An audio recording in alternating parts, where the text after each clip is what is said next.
Interlink network వాడే చాలా మందికి ఒకే ఒక ప్రశ్నొస్తోంది. ఏంటది? దాని గురించే ఈరోజు మనం మాట్లాడుకోబోతున్నాం. రోజూ మైనింగ్ చేస్తున్నాం, మన టీం కూడా యాక్టివ్గానే ఉంది. అయినా సరే హెచ్సిఎస్ స్కోర్ ఎందుకు పడిపోతోంది?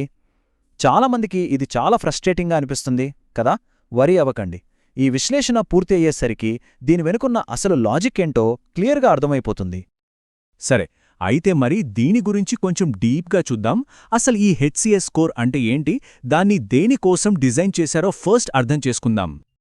ఇక్కడ మనం గుర్తుపెట్టుకోవాల్సిన ఒకే ఒక్క ముఖ్యమైన పదం డైనమిక్. అంటే ఏంటంటే ఈ స్కోర్ ఎప్పుడూ ఒకేలా ఉండదన్నమాట, ఎప్పటికప్పుడు మారుతూ ఉంటుంది.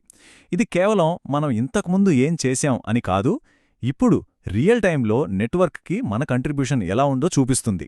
అలాగే ఇంకో విషయం, వెరిఫైడ్ యూజర్లు అంటే కేవైసీ కంప్లీట్ చేసినవాళ్లు, వాళ్ల సంఖ్య కూడా మన స్కోర్ని చాలా ప్రభావితం చేస్తుంది. సరే, ఈ స్కోర్ డైనమిక్ అని అంటున్నాం కదా, మరి అదెందుకు కిందకి పడిపోతుంది? ఏ ఫ్యాక్టర్స్ వల్ల అది తగ్గుతుంది? చూస్తే దీనికి మెయిన్గా ఒక 6 కారణాలున్నాయి. అవును, మొత్తం 6 కారణాలు.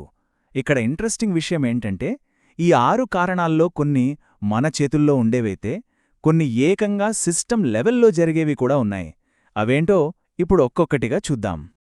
ఈ టేబుల్ చూస్తే మనకు అసలు విషయాలు క్లియర్గా కనిపిస్తున్నాయి. చూడండి, మొదటిది టీమ్ ఇన్యాక్టివిటీ. ఇది మనందరికీ తెలిసిందే, కానీ ఇక్కడ మనం గమనించాల్సింది రెండోది, సిస్టమ్ రీకాల్కులేషన్. అంటే ఏంటంటే ప్రతి గంటకి సిస్టమ్ ఆటోమేటిక్గా ఫేక్ యాక్టివిటీని, ఇన్యాక్టివ్ యూజర్ని తీసేస్తూ ఉంటుంది. దానివల్ల కూడా మన స్కోర్ తగ్గొచ్చు. అలాగే 4వ పాయింట్ చూడండి, డైరెక్ట్ రిఫరల్స్. మనం డైరెక్ట్గా రిఫర్ చేసిన వాళ్ళు యాక్టివ్గా లేకపోతే అది మన స్కోర్ని చాలా గట్టిగా దెబ్బతీస్తుంది. ఇది చాలా ముఖ్యం. స్కోర్ పడిపోగానే మనకేదో పనిష్మెంట్ పడినట్టు ఫీలవుతాం. కానీ ఒక్క నిమిషం ఆగండి, అసలు స్కోర్ తగ్గడం అంటే నిజంగా ఏంటి? దాన్ని వేరే యాంగిల్లో చూద్దాం. సో మన స్కోర్ తగ్గుతోందంటే మన సంపాదన అనవసరంగా పోతోందని భయపడతాం. కానీ సిస్టమ్ దృష్టిలో అది నిజమైన జెన్యూన్ యూజర్ల కోసం నెట్వర్క్ని ఇంకా ఫేర్గా మార్చే ప్రాసెస్ అన్నమాట. అంటే స్కోర్ తగ్గటం అనేది ఒక రకంగా సిస్టమ్నే బ్యాలెన్స్ చేసే చర్య, నిజంగా కష్టపడే వాళ్లకి సరైన రివార్డ్స్ ఇవ్వడం కోసం. సరే, ప్రాబ్లం ఏంటో అర్థమైంది కదా.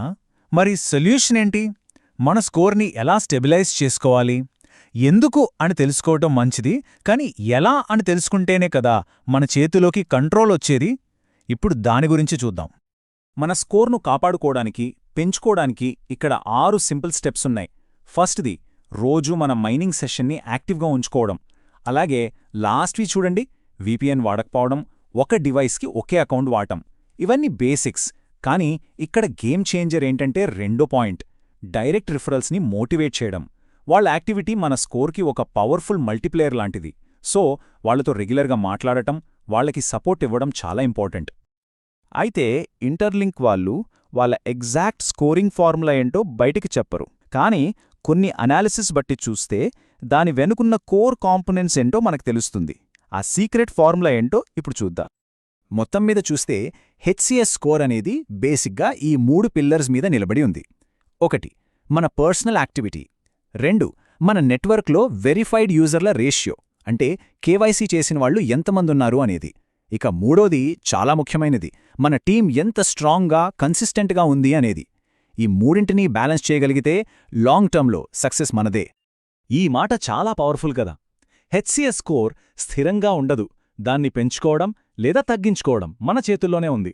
దీని అర్థమేంటంటే స్కోర్ అనేది ఎవరో మనకిచ్చేది కాదు, అది మన టీం చేసే పనికి ఒక అద్దం లాంటిది. సో దాన్ని మార్చే పవర్ మన చేతుల్లోనే ఉంది. సో ఫైనల్గా మనం ఏం గుర్తుపెట్టుకోవాలి? హెచ్సిఎస్ స్కోర్ అనేది మనకు అదృష్టం వల్ల పెరిగేదో, దురదృష్టం వల్ల తగ్గేదో కాదు. అది ఒక డైనమిక్ మీటర్. దాన్ని మనం యాక్టివ్గా బిల్డ్ చేయాలి, జాగ్రత్తగా కాపాడుకోవాలి. గుర్తుంచుకోండి, స్కోర్ డైనమిక్ అవ్వొచ్చు, కానీ కంట్రోల్ మాత్రం మన చేతుల్లోనే ఉంది.